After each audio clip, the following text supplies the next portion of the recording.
Hello everyone, welcome back to our YouTube channel. So today in this video I'm going to show you how to do research on company before investing. So to get started, let's open a browser. For now I'm using Microsoft Edge browser. You can use any of the browser as you require. Now when you open a browser, here you can see search bar. Here search for investing.com.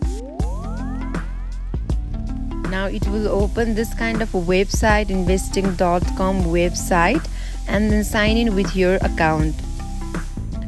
So here you can see many options like my watch list, crypto, news, and on the topmost you can see search bar. Here search for the company which we want to research. So for now let me search Tesla. Click on it. Now you can see many options like charts, news and analysis, financial, technical, forum. If you go to the chart, then you can see the streaming chart of the Tesla company. Here you can see rise and fall of the Tesla company. And when you go to the news and analysis, you can see the current situation of the Tesla company.